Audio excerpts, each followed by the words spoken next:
The air in Miller's Mercantile was thick with the scent of dried goods, leather, and the damp wool of men who had been caught in the morning's drizzle. It was a place of quiet transactions, of murmured prices, and the clink of coin on a worn wooden counter. Elias Thorne stood by the window, his back to the room, watching the mud deepen in the street outside. He was a man built of silence, his presence a heavy, solid thing in the corner of the store. The townspeople gave him a wide berth, not out of fear, but out of a respect for the invisible wall he had built around himself years ago. He was there for salt, flour, and coffee, a simple list for a simple, solitary life. He did not look for conversation, and none was offered. That was the way of things. The proprietor, Miller, was weighing out his flour when the store's bell chimed, a sharp, brittle sound that cut through the low hum of the room. Elara stepped inside, and a hush fell. She was not a common sight in the town proper. She and her younger sister, Lena, lived on the edge of the territory. In a tumble-down shack, their father had left them along with nothing but debt and a bad name. Elara's chin was high, though, her gaze direct. She ignored the whispers that followed her like a miasma. She scanned the room, her eyes passing over the gawking farmers and landing, with unnerving focus on the back of Elias Thorne. She walked directly to him. She did not hesitate. The men in the store shuffled their feet, sensing a disruption to the day's placid order. Elias did not turn, but he knew she was there. He could feel the heat of her focus on his back. "Mr. Thorne," she said. Her voice was clear, steady, betraying none of the desperation that must have been eating her alive. He turned slowly. His face was weathered, carved by sun and some deep, abiding sorrow. His eyes, a pale, washed-out blue, held no surprise, only a quiet, waiting stillness. He gave a slight, almost imperceptible nod, acknowledgment, nothing more. She did not waste time on pleasantries. The world had not given her the luxury of small talk. "I have a proposal for you," she said, loud enough for the entire store to hear. Miller paused, his hand hovering over the sack of flour. A log shifted in the pot-bellied stove. "They say you're looking for a wife, someone to keep your house and work the land." Elias's gaze didn't waver. It was true. The parson had mentioned it. His neighbors had suggested it. A man alone on a homestead that large was a man fighting a losing battle against nature and time. He needed help. A wife was the practical solution. "I'm listening," he said. His voice was rough, like stones grinding together, unused to forming words. Elara took a steadying breath. This was it, the precipice. "I will marry you, Mr. Thorne. I am a hard worker. I can cook, clean, mend, and plant. I can carry my own weight and more. I ask for no finery, no fripperies. I ask only for the protection of your name and your roof." The offer hung in the air, shocking in its directness. A woman offering herself up like a plot of land for sale. But Elias knew it was more than that. He saw the fierce pride in her stance, the unbending line of her spine. This was not submission. It was a calculated act of survival. He looked past her for a moment, his eyes drifting toward the door, as if seeing the long, empty years stretching ahead of him. He looked back at her. "What is your price?" he asked. The question was not about money. They both knew that. Here it came.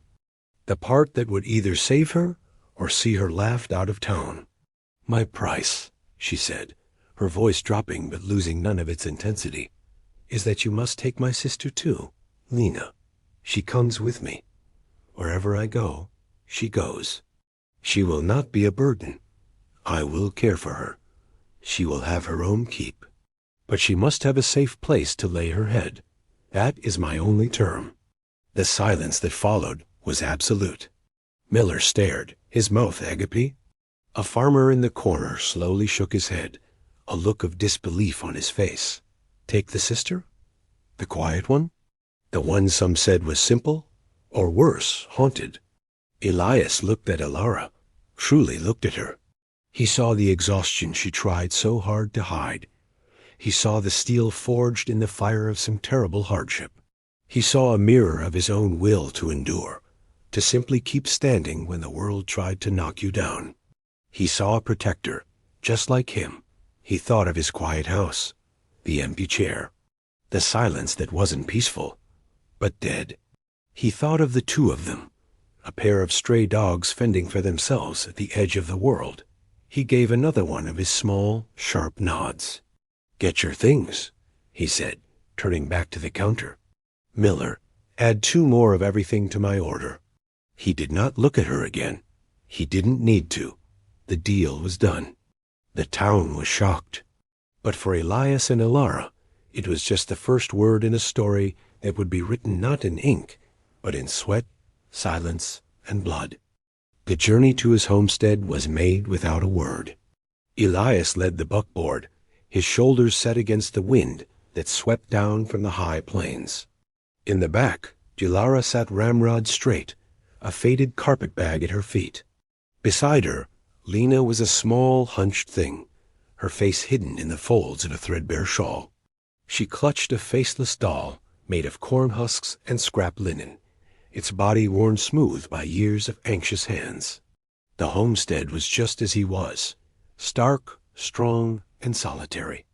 The house was built of thick, hand-hewn logs, chinked tight against the wind. A solid stone chimney rose from the roof. A barn, a forge, and a series of well-mended fences stood as testaments to a life of relentless work. There were no flowers, no feminine touches, nothing to soften the harsh functionality of the place. It was a fortress against the wilderness, not a home. Elias pulled the horses to a halt and looped the reins around a post. He didn't offer a hand to help them down. He simply waited. Elara climbed down first, her movements deft and sure. She then turned and held out her hands to her sister. Lena hesitated, her wide, dark eyes darting from the strange house to the strange man and back again. She looked like a spooked deer, ready to bolt at the slightest sound. Elara murmured something soft, too low for Elias to hear, and Lena finally, shakily, allowed herself to be helped from the wagon. Elias picked up their single bag. "This way," he said, his voice swallowed by the vast, open space. He led them inside. The main room was dominated by a large stone fireplace, the hearth swept clean. A long table and 2 benches stood in the center. A kitchen area was tucked into one corner, meticulously organized. Everything was clean, but it was the sterile clean of disuse, not the warm clean of a lived-in space. "Your room is upstairs," he said, gesturing with his chin. He didn't follow them, leaving the bag at the bottom of the narrow wooden staircase. He understood, in his silent way, that they needed a moment to themselves, a small patch of territory to claim as their own. Elara led Lena up the stairs. The room was small, tucked under the eaves, with a single window looking out over the endless plains. A simple bed frame with a straw-ticked mattress took up most of the space. It was sparse, but it was clean, and the door had a wooden latch on the inside. Elara ran her hand over it. A latch, a simple thing, but it meant more than Elias could ever know. It meant safety. She turned to her sister, whose eyes were still wide with a silent panic. "We are safe here, Lena," Elara whispered, her voice fierce. "I promise you, we are safe." Lena did not respond. She only hugged the corn-husk doll tighter, her knuckles white. Downstairs, Elara found Elias stoking the fire in the hearth. He had added their provisions to his own on the shelves.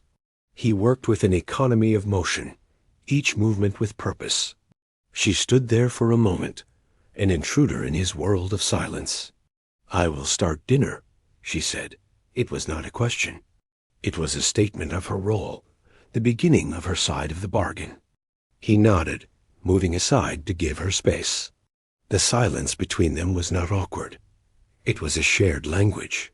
He understood her need to work, to create order. She understood his need for space, for the quiet he had wrapped around himself like a shroud. She moved about the kitchen, her hands finding a rhythm in chopping vegetables, in stirring a pot. The smell of cooking food began to fill the room, the first scent of life it had known in years. Lena crept to the top of the stairs, peering down through the slats in the railing, a little ghost watching the two adults move in a silent, careful dance around the hearth. Elias sat at the long table, a block of wood and a knife in his hands. He began to carve, the blade moving with practiced ease, shaving off thin curls of pine. He wasn't looking at her, but Elara felt his awareness of her every move. This was their new life. A quiet man, a determined woman, and a silent girl, bound together by a desperate pact in a house that was not yet a home. That night, the sky broke open. A furious storm swept across the prairie, the wind howling like a hungry wolf around the corners of the log house. Rain lashed against the single window in the sisters' room, and with each crack of thunder, the small frame of the house seemed to shudder. Elara lay awake, listening to the tempest outside, a perfect match for the one that had raged inside her for years. Beside her, Lena was a knot of tension, her breathing shallow and quick. Elara knew what the storm would bring. The memories for Lena always came with the thunder. It started as a whimper, a small animal sound of distress. Then her body began to twitch. Her legs kicked out, tangling the thin blanket. Elara reached for her, trying to soothe her, but Lena was already lost, trapped in a nightmare that needed no sleep to take hold. She didn't scream. She never screamed. The horror was a silent one. Her body thrashed, her hands flailing, her eyes wide open in the darkness, but seeing something else entirely. Seeing a dark room, hearing cruel laughter, feeling a pain that had stolen her voice. Elara wrapped her arms around her sister, holding her tight, murmuring the same words she had for years. I'm here. I'm here. You're safe. No one can hurt you. She rode out the silent seizure of terror with her, her own body aching with the effort, her heart breaking all over again. Downstairs, Elias sat in the dark by the cooling embers of the fire. He had not gone to his own bed. He had heard the floorboards creak above him when the storm hit. He heard the first muffled sobs. Now he listened to the thud of a small body hitting the mattress, the desperate, soothing whispers of a sister trying to hold the pieces of another's soul together. He did not move. It was not his place. He was their protector in name, but this was a private grief, a wound too deep for a stranger to touch. He clenched his fist, his knuckles pressing into the rough wood of the table. He knew that kind of pain, the kind that leaves you hollowed out, a shell of who you used to be. He understood the silence of trauma. His own silence was born of it.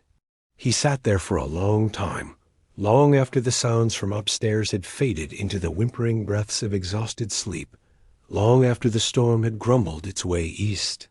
The house felt quiet again, but it was a different kind of quiet now. It was filled with the ghosts of what had happened, both in the past and just moments before. When the first pale light of dawn crept through his window, Elias rose.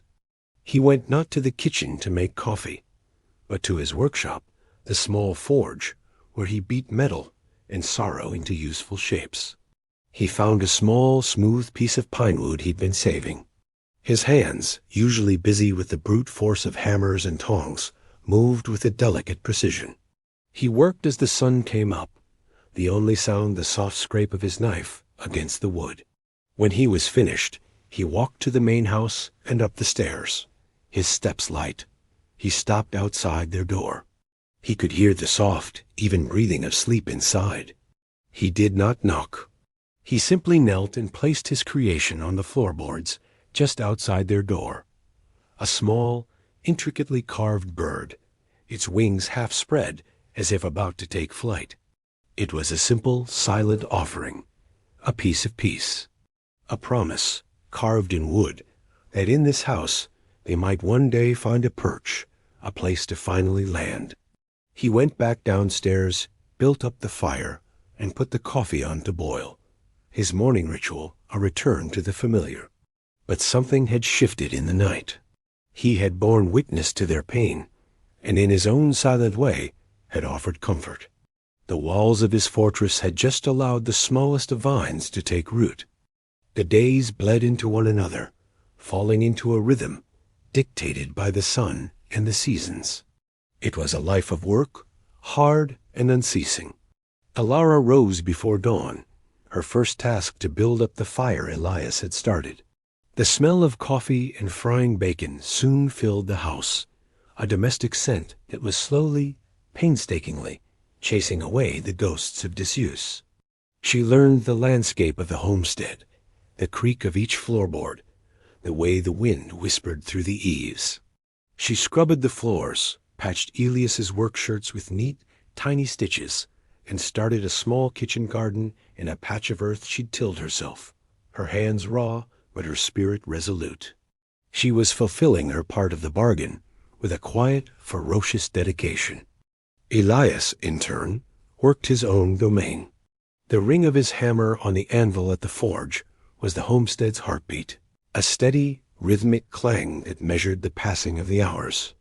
He mended the fences that stretched to the horizon, his powerful form a small, solitary figure against the vast emptiness of the plains.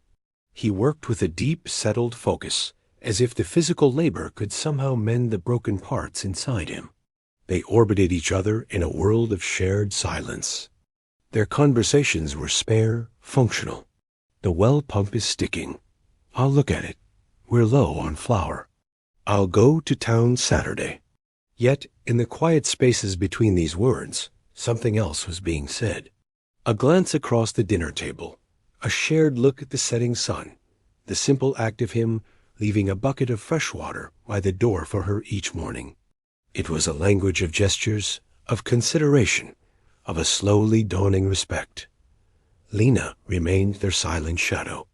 She spent most of her days in their room, but slowly, tentatively, she began to venture out. She would sit on the top step of the porch, the carved bird Elias had made for her held tight in her hand, and watch him work. She watched him gentle a skittish horse, his voice low and calm, his hands sure. She watched him split firewood with an almost meditative grace, each swing of the axe precise and powerful. He never pushed her, never tried to force an interaction. He would simply acknowledge her presence with a slight dip of his head and then return to his task, giving her the space she needed. The house began to change. A jar of wildflowers appeared on the long dinner table. Curtains, fashioned from old flour sacks and dyed with berry juice, softened the light from the windows. These were Elara's small acts of defiance against the starkness, her patient attempts to weave a home out of a shelter. One evening, as Elias was cleaning his tools, Elara noticed him pause, his hand resting on the handle of a small, dusty rocking horse tucked away in a dark corner of the barn. His back was to her, but she could see the tension in his shoulders, the way his head bowed slightly. It was a relic from another life, a life with a wife and a child, a life that had been wiped out by a winter fever years ago. The story was known in town, in hushed, sympathetic tones, but seeing this small, tangible piece of his grief gave it a new, sharp reality. She said nothing. She simply turned and went back to the house, leaving him to his ghosts. She understood now that his silence was not emptiness. It was a space filled with the memories of voices he could no longer hear. That night, as she lay in bed, she looked over at Lena, sleeping soundly for once, the wooden bird resting on the pillow beside her. They were three solitary souls, each with their own deep well of pain. But for the first time, under this quiet man's roof, the pain felt a little less lonely. The foundation of their strange, silent family was being laid, one day, one chore, one unspoken understanding at a time. The peace of their routine was shattered on a hot, windless Tuesday. The air was still and heavy, the sky a bleached, hazy blue. Elara was hanging laundry on a line she had strung between two posts, the damp cloth offering a brief, cool respite from the sun's glare. Lena sat on the porch steps, carefully arranging a collection of smooth stones she'd found by the creek bed. The rhythmic clang of Elias's hammer was absent. He had ridden out early to check on a section of fence at the far edge of his property. It was his absence that made the sound of approaching hoofbeats so jarring. It was not one horse, but several, moving at a confident, arrogant pace. Elara's hand stilled on the clothesline. A knot of ice formed in her stomach. She knew, before she even saw them, who it was. She turned, her body a rigid line of defiance. 3 riders crested the small rise that led to the homestead. At their lead was Jedediah Barrow, a man whose smile never reached his cold, piggish eyes. His 2 brothers, Caleb and Silas, flanked him like a pair of mangy curs. They were the source of the shadows that haunted Lena's nights, the reason Elara had been forced into her desperate bargain. On the porch, Lena went utterly still. The small, smooth stones tumbled from her lap, spattering in the dust. Her breath hitched, and the color drained from her face. She looked at the approaching men, and her eyes were no longer the eyes of a child, but of a cornered animal reliving the moment the trap had sprung. The Barrow brothers reined in their horses a few yards from the house, kicking up a cloud of dust that settled over Elara's clean laundry. Jedediah's gaze slid over Elara, insolent and proprietary, before settling on the frozen figure of Lena on the porch. "Well now," he said, his voice a greasy drawl, "look what we have here. A little bird who flew her coop." Elara moved, placing herself directly between the riders and the porch, her body a shield for her sister. "You are not welcome here," she said, her voice low and shaking with the fury she fought to control. "This is Thorne's land. Oh, we know all about your little deal with the blacksmith." Jedediah sneered, spitting a stream of tobacco juice near her feet. "A mighty convenient arrangement. But a deal with him doesn't cancel out a debt with us. Your father owed us. He died before he could pay." He paused, letting his words hang in the hot, still air. But he left behind 2 very valuable assets. "Your debt is not paid, Elara. Not by a long shot." At the mention of debt, Lena let out a small, choked gasp and scrambled backward, pressing herself against the rough log wall of the house, trying to make herself disappear. She dropped the carved bird Elias had made for her. It hit the wooden planks of the porch with a soft, hollow clatter. That small sound seemed to echo in the sudden silence. It was the sound of her fragile peace shattering. Just then, another sound joined the tense standoff, the steady, rhythmic beat of a single horse, ridden hard. Elias appeared over the same rise, his face a grim mask. He must have seen the riders from the fence line and come back at a gallop. He didn't slow until he was right beside Elara, placing his horse between her and the Barrows. He dismounted in one fluid motion. He didn't look at Elara or Lena. His entire focus was on the 3 men. "They are on my land now," Elias said, his voice flat and cold as river stone. "Under my protection." Jedediah Barrow laughed, a short, ugly sound. "Protection? You made a deal for a housekeeper, Thorne, not a family. The girl's father had business with us. That business is now ours to settle with them." Elias took a half-step forward. He was not a large man, but he radiated an aura of contained violence that made the air crackle. "Their business is my business now. Get off my land." The 2 groups of men stared at each other, a tableau of simmering hatred. The Barrows were armed and outnumbered him, but something in Elias's unblinking gaze gave them pause. He was not a man who made idle threats. Jedediah held his stare for a long moment and tugged on his reins. "This ain't over, Thorne," he spat. "You can't watch them every minute of every day. We'll be back to collect what's ours." They wheeled their horses around and rode off, leaving behind a pall of dust and fear. The threat hung in the air, heavy and suffocating as the afternoon heat. The dust settled, but the silence the barrows left behind was heavier than any that had come before. It was a toxic, suffocating quiet, thick with fear and the foul residue of their presence. Elias stood unmoving, his gaze fixed on the spot where the riders had disappeared over the horizon, his jaw a hard, tight line. Elara's hands were trembling, but she balled them into fists, refusing to let the terror win. She turned and went to Lena, who was still pressed against the wall of the house, her eyes wide and unseeing, lost in the depths of her trauma. "Lena," Elara said softly, her voice rough with emotion. "It's all right. They're gone." She knelt and gently picked up the small wooden bird from the porch floor.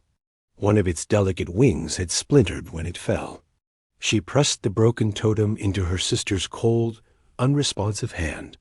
"They're gone," she repeated, more to herself than to Lena. Elias finally turned, his expression unreadable.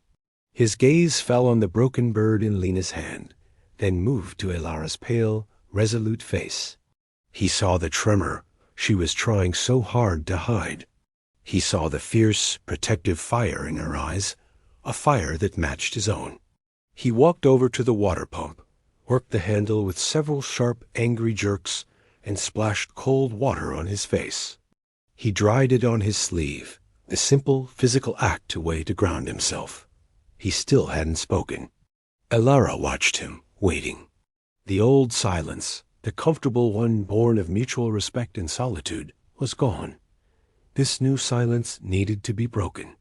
She followed him as he walked towards the barn, his stride long and purposeful. "They will come back," she said to his back. It was not a question. He stopped at the barn door, but didn't turn. "I know. You don't know what they are," she continued, the words spilling out of her now, quiet but intense. "They believe people are things you can own or break or use up. Our father, he was a weak man. He gambled and he lost. He offered us as collateral on his debt." The confession hung in the air between them, ugly and raw. It was the first time she had given voice to the truth of their situation, and it cost her. She felt stripped bare, vulnerable. Elias finally turned to face her. His pale eyes were dark with an emotion she couldn't name. It wasn't pity. It was something harder, something colder. It was understanding. "I know what they are," he said, his voice low and gravelly. "I've seen men like them before." He looked past her, towards the house where Lena was still a silent, frozen statue of fear. He looked back at Elara, at the defiant tilt of her chin, at the unshed tears shimmering in her eyes. The bargain they had made in the general store felt like a lifetime ago. It was no longer a simple contract for housekeeping. It was a pact of protection, sealed now by a shared enemy. He said nothing more. He turned and walked into the cool darkness of the barn. Elara followed him as far as the doorway and watched. He didn't go to the forge. He didn't pick up a piece of wood to carve. He walked to a heavy wooden tool chest in the corner, a chest she had never seen him open. He lifted the lid. Inside, nestled in oiled cloth, lay not just tools, but a well-cared-for shotgun and a large, heavy-bladed hunting knife. He lifted out a sharpening stone and a small can of oil. He sat on a low stool, laid the stone across his knees, and began to sharpen the blade of a hand axe. The sound filled the barn, a steady, rhythmic, rasping scrape. S-H-H-K, S-H-H-K, S-H-H-K. It was a cold, deliberate, menacing sound. It was the sound of a quiet man preparing for violence. He didn't need to say, "I will protect you." He didn't need to make promises. In the fading light of the afternoon, with the rhythmic scrape of steel on stone, he was showing her exactly what he would do. The next day dawned gray and somber, the sky a lid of iron pressing down on the plains. The oppressive mood of the Barrows' visit lingered over the homestead like a bad smell. Lena had not left her room. She refused to eat, refused to speak, refused to do anything but sit on her bed and stare at the wall. the broken-winged bird limp in her hand. Elara felt a familiar despair creeping in, the fear that this time Lena had retreated so far into herself that she might never come back out. She sat with her sister for a long while, speaking in low, soothing tones, but her words were like pebbles dropped into a bottomless well. Defeated, she finally went downstairs. The house was cold and silent. Elias was not at the forge, nor in the fields. She found him at the long dinner table. In front of him were the pieces of the shattered wooden bird. He had a small pot of wood glue, a fine-tipped brush, and the patient focus of a surgeon. He glanced up as she entered, a silent acknowledgment, then returned to his task. He handled the tiny, splintered pieces with a surprising gentleness, his large, calloused hands moving with a watchmaker's precision. Elara stood and watched, her arms wrapped around herself. It was such a small, simple act, yet it felt monumental. He wasn't just fixing a toy. He was trying to mend the fragile piece that had been broken. He was showing them, in the only way he knew how, that he would not let the ugliness of the world have the final say. When he was finished, he set the bird down carefully, a thin splint of wood held in place with twine to support the mended wing as the glue dried. He looked at it for a long moment, then slid it across the table toward Elara. A silent instruction. She picked it up carefully and carried it upstairs. She entered their room and found Lena in the same position, a small, still life of misery. Elara knelt in front of her. "Lena," she said softly. "Look." She held out her hand. Lena's gaze, dull and distant, slowly drifted down to the bird. Her eyes flickered. She saw the careful mend, the twine-wrapped wing, the way the pieces had been fitted back together. It was still broken, but it had been cared for. It had been made whole again. She slowly lifted her head, her eyes leaving the bird and traveling to her sister's face.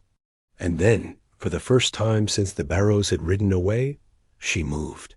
She reached out a trembling hand and gently, so gently, touched the mended wing with the tip of her finger. Her gaze then lifted further, past Elara, to the open doorway. Elias stood there, leaning against the frame, his arms crossed. He had followed her up. He said nothing, his face impassive, but his eyes were on Lena. Lena looked at him. Her gaze, usually so fearful and averted, held his for a long, silent moment. She looked at the man who had given her a gift, and who had now repaired it after it was broken by the monsters from her past. A flicker of something elemental passed between the traumatized girl and the grieving man, an understanding that transcended words. And then she did something that made Elara's breath catch in her throat. A tiny, hesitant, watery smile touched the corner of Lena's lips. It was a fragile, fleeting thing, like a winter sunbeam, but it was there. It was the first smile Elara had seen on her sister's face in years. From the doorway, Elias gave a single slow nod, then turned and walked away, the sound of his boots on the wooden stairs a steady, reassuring rhythm. Elara watched him go, a wave of emotion so powerful it almost buckled her knees, washing over her. Hope. It was a dangerous, fragile, terrifying thing. But like the mended bird, it was there. In that moment, the house felt less like a fortress and more like a sanctuary. It was becoming a place where broken things and broken people could be carefully, patiently put back together.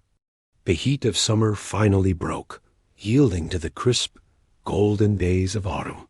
The air grew sharp with the scent of wood smoke and decaying leaves. The changing season seemed to signal a deeper shift on the homestead, a slow, almost imperceptible thaw in the frozen landscape of their lives. The threat of the Barrows remained a constant, low hum beneath the surface of their days, an unspoken reason for the new vigilance that had settled over them. But fear was a poor substitute for life, and life, stubbornly, went on. It was this unspoken threat that prompted Elias to act. One afternoon, he came to Elara as she was weeding her garden. He held a long rifle in his hand. It was not the shotgun from his chest, but a lighter, leaner firearm. "You should know how to use this," he said. It was not a suggestion. Elara looked from the rifle to his serious face. She had never held a gun in her life. The very idea of it, the cold, hard weight of it, sent a shiver of apprehension through her. "I don't know how," she said, her voice small. "I'll teach you," he replied, his tone leaving no room for argument. He led her to a clearing behind the barn, a safe distance from the house. He had set up a row of old tin cans on a fence post. His instruction was like everything else about him, direct, patient, and stripped of all unnecessary words. He showed her how to hold the rifle, how to brace it against her shoulder. He stood behind her, his body close, but not quite touching hers, his hand guiding the barrel. The proximity was new, charged with an energy that had nothing to do with the lesson. She could feel the warmth of him, smell the scent of forge smoke and clean sweat that clung to him. It was an intimacy born of necessity, but it was intimacy nonetheless. "Breathe out," he said, his voice a low rumble near her ear. "Squeeze the trigger. Don't pull it." Her first shot went wide, kicking up dirt far to the left of the cans. The recoil sent a hard jolt through her shoulder. She flinched, discouraged. "Again," he said, his voice calm and steady. They spent the afternoon like that. He would reload, she would aim, and he would offer a quiet correction. "Keep both eyes open. Lower your elbow."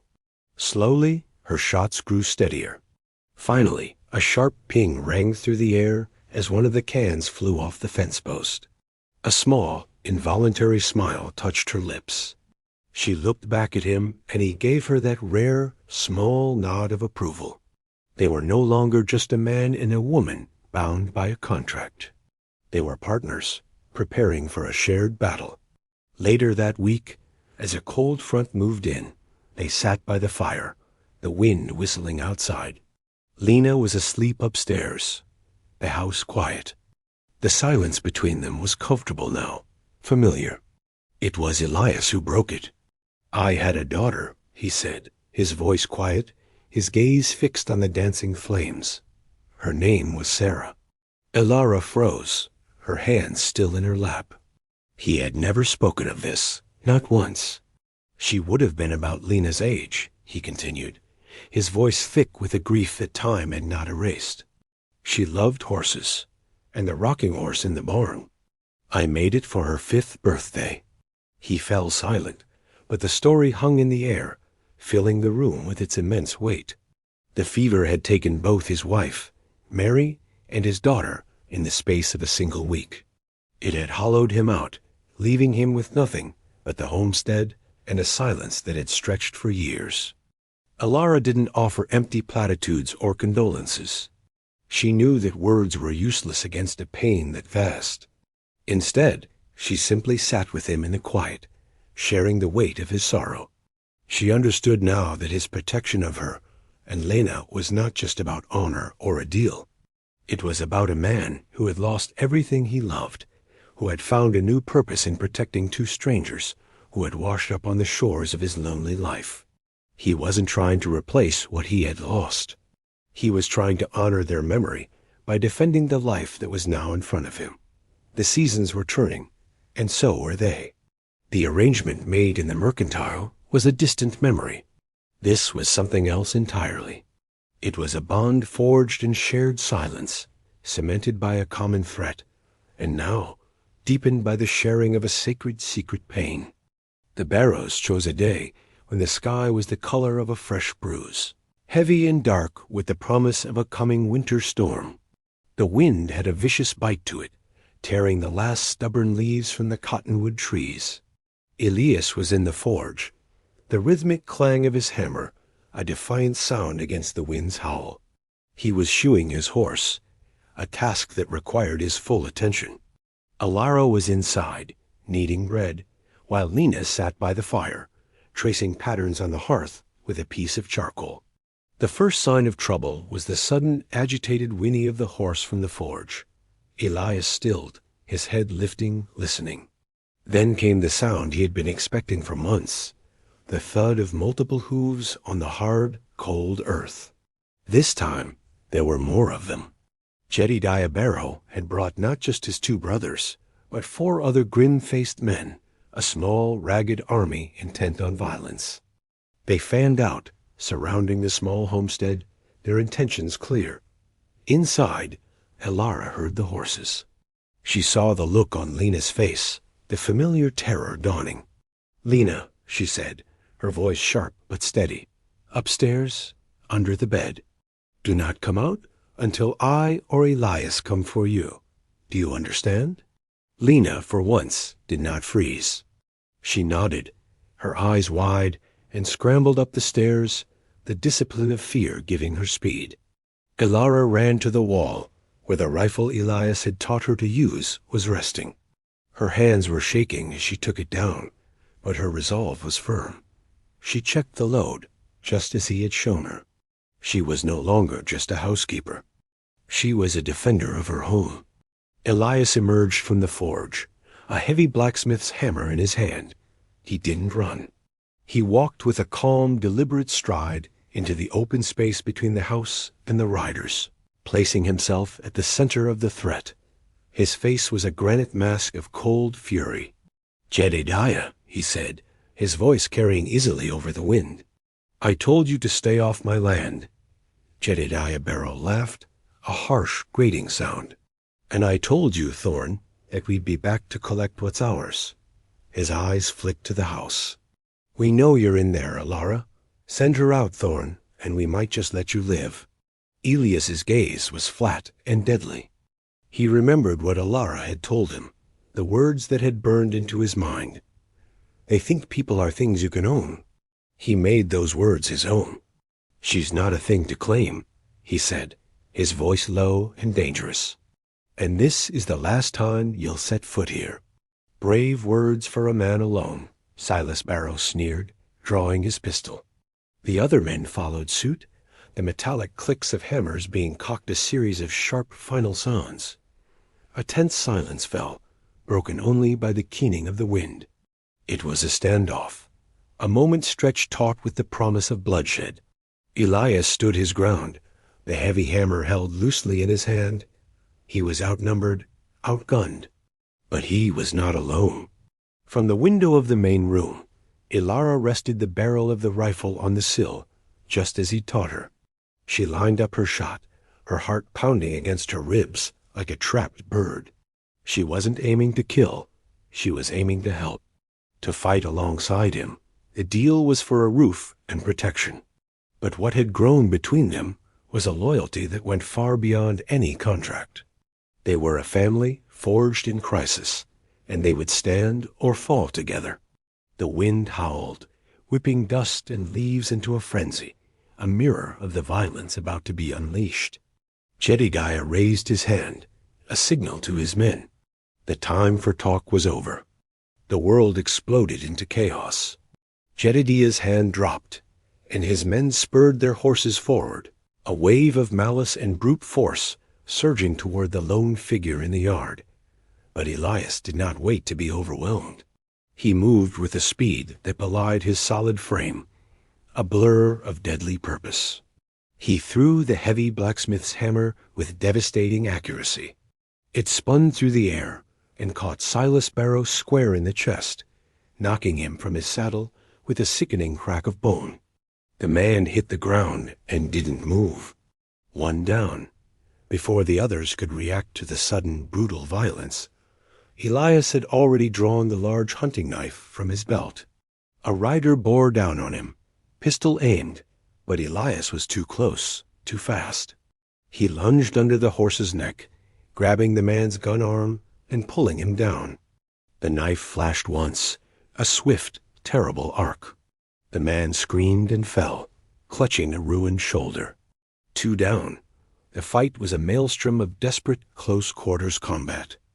Elias was a whirlwind of controlled ferocity, using his knowledge of leverage and his raw strength to unseat riders, to turn their numbers against them. He fought not with wild rage, but with the cold, calm efficiency of a man with nothing left to lose and everything to protect. But the numbers were still against him. Caleb Barrow and another man dismounted, coming at him from two sides with knives of their own. Elias parried a strike from one, but the other caught him with a glancing blow across his ribs, a hot, searing line of pain. He grunted, stumbling back, suddenly on the defensive. He was cornered. It was then that the rifle shot cracked through the air. It wasn't the loud boom of a pistol, but the sharp, piercing report from the house. Elara had fired. The bullet didn't hit a man. It hit the ground right in front of Caleb Barrow's horse, spooking it badly. The animal reared, screaming, its eyes wide with panic, and threw its rider before bolting. Caleb went down hard, the wind knocked out of him. The momentary distraction was all Elias needed. He drove his elbow back into the face of the man who had cut him, then spun and disarmed Caleb as he struggled to rise. He was hurt, bleeding, but he was still standing. Jedediah, who had held back, watched the tide of the battle turn with a look of disbelief and fury. He snarled, drew his own pistol, and aimed it not at Elias, but at the window where the shot had come from. "You damn witch!" he roared. He was going to shoot Elara. Elias saw it. He was too far away to stop him. He bellowed her name, a raw, desperate sound. But before Jedediah could pull the trigger, a new sound pierced the air. It was a scream. A raw, high-pitched human scream, filled with all the pent-up terror and rage of years of silence.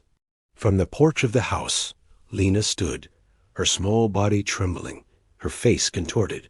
It was her voice, a weapon she hadn't used in years, unleashed in a torrent of sound. The scream was so unexpected, so filled with pure, undiluted agony, that it startled everyone. Jedediah flinched, his aim faltering for a split second.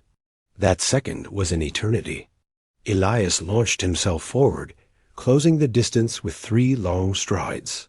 He slammed into Jedediah Barrow with the force of a battering ram. The pistol discharged into the gray sky as the 2 men crashed to the ground in a tangle of limbs. The fight was over in seconds. Elias was on top, his hands of ice around Jedediah's throat, his face a mask of terrible, righteous fury. The threat was over. The Barrows were broken, their cruelty finally met with a will stronger than their own. The yard was littered with the wounded and the defeated. The wind began to die down as if its own fury was spent.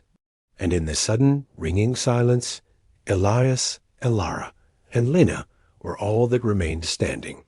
The aftermath was a landscape of quiet wreckage.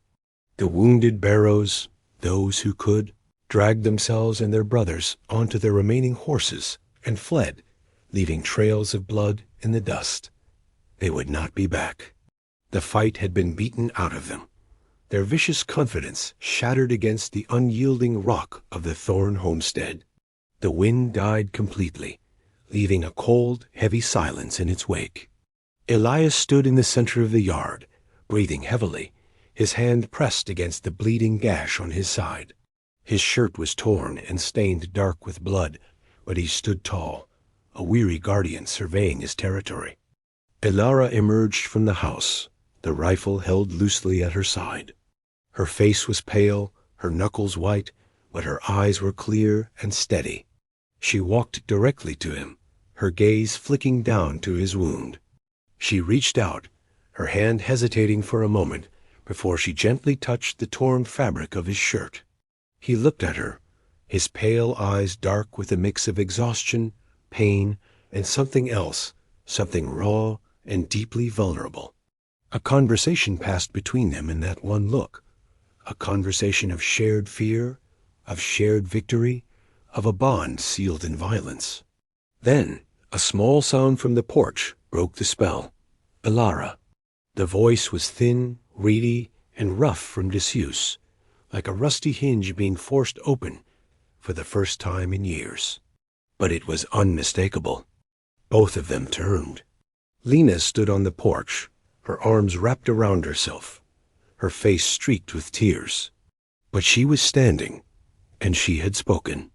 "Lena," Elara breathed, her own voice cracking. She rushed to her sister, gathering her into her arms, burying her face in Lena's hair. Lena clung to her small body shaking with the aftershocks of the scream that had broken her silence. "I was scared," Lena whispered into her sister's shoulder. "I know," Elara murmured, stroking her back. "I know. But you were so brave, so brave." Elias watched them, a complex swirl of emotions on his face. He saw not just two sisters, but the first true thaw after a long, hard winter. He saw life, fierce and resilient, pushing its way through the frozen ground of trauma. His own pain, a cut on his side, seemed a small price to pay. Later, inside the house, the smell of antiseptic and clean linen replaced the scent of gunpowder. Elara cleaned and stitched Elias's wound with a steady hand, her movements economical and gentle. Lena sat at the table, watching, her silence no longer one of fear, but of quiet contemplation. She held the mended bird in her lap, its repaired wing a symbol of her own fractured but healing spirit. When Elara was finished, she tied off the bandage. Their hands brushed, and this time neither of them pulled away. They sat in the growing twilight, the fire in the hearth casting long, dancing shadows on the walls. The house was quiet again, but it was a new kind of quiet, a peaceful quiet, a safe quiet. Lena eventually climbed the stairs to their room, her steps slow but sure. Elias and Elara were left alone, sitting across from each other at the long table. The bargain, the proposal, the town's shock, it all felt like it had happened to different people in a different lifetime. What they were now had been earned, not contracted. Elias finally broke the silence.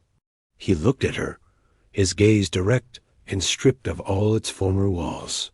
"The preacher makes his circuit on Sunday," he said. It was not a question. It was not a demand. It was a simple statement of fact, laid on the table between them like an offering. It held a future within it. A future of a real marriage, of a real family, built not on necessity, but on the hard-won ground of love and loyalty. Elara looked at this quiet, solid man who had become her protector, her partner, her home. A slow, genuine smile spread across her face, reaching her eyes and making them shine in the firelight. "I know," she said. Winter came, blanketing the plains in a deep, cleansing snow. The world outside the homestead went quiet and still, a season of rest after a season of turmoil. Inside the log house, however, life was stirring, budding with a warmth that had nothing to do with the fire roaring in the hearth. The preacher had come and gone, his words spoken over the three of them in the main room, formalizing the bond that had already been forged in their hearts. The house was no longer a fortress. It was a home. The passing months saw a profound transformation. The silence that had once defined their existence was now punctuated by sound. It was the sound of Lena's voice, growing stronger and more confident each day. At first, it was just whispers, then short sentences, and then, one bright, cold morning, the sound of her laughter, clear and bright as a bell, as Elias presented her with a small, beautifully carved horse to go with her bird. It was the sound of Elara humming as she worked, a sound of simple contentment. And it was the sound of Elias's own voice, still sparse, but no longer rough with disuse. He would speak of the weather, of the animals, of plans for the spring planting, his words weaving him ever deeper into the fabric of their shared life. He still carved, but he no longer carved to pass the lonely hours. He carved for Lena, creating a small menagerie of wooden animals that lived on the mantelpiece. He mended things not just out of necessity, but out of a deep, abiding need to care for his family, to keep their small world whole and safe. He mended a broken hinge on a cupboard, reinforced the leg of a chair, and together, he and Elara planned the expansion of the garden come the thaw. The found family, once a fragile construct of three broken individuals, was now as solid and real as the log walls of the house. They had faced the worst the world could throw at them, and had not just survived, but had triumphed. They had stood together, fought together, and healed together. When spring finally arrived, it felt like a resurrection. The snow melted, revealing the green shoots of new life pushing through the damp earth. The air was sweet with the smell of thawed soil and possibility. Elias and Elara stood on the porch one evening, watching the sun set in a blaze of orange and purple. Lena was nearby, talking softly to the horses by the fence line, her fear of the outside world gone, replaced by a quiet confidence. Elias reached out and took Elara's hand, his calloused fingers lacing through hers. It was a simple, comfortable gesture now, their new normal. He didn't need to say the words. She could feel them in his touch, see them in the quiet peace that had settled in his eyes, chasing away the old, deep-seated sorrow. This was what they had built, not with a contract, but with courage. Not with words, but with actions. A family, born from a desperate proposal, nurtured in silence, and sealed in a promise to protect one another against the darkness. So here ends our story of a quiet man, a determined woman, and a silent girl. It began with a transaction, a shocking proposal that set a town to whispering. But the whispers faded, and what was left was the truth of what they built, far from the judgment of others. They took the broken pieces of their lives, a man's grief, a woman's desperation, a child's trauma, and with patience, courage, and a quiet, unyielding love, they fashioned them into something whole, something strong. They created a home, a sanctuary built on the simple foundation of a promise kept. They remind us that family is not always the one we are born into, but sometimes it is the one we choose to build, the one we choose to fight for. It proves that even in the harshest of landscapes, after the most brutal of storms, the most beautiful things can take root and grow. It makes you wonder, doesn't it? What is a home, if not a place where our deepest wounds are seen, and where we are loved not in spite of them, but because of them? Before you go, tell me what you think a family truly is.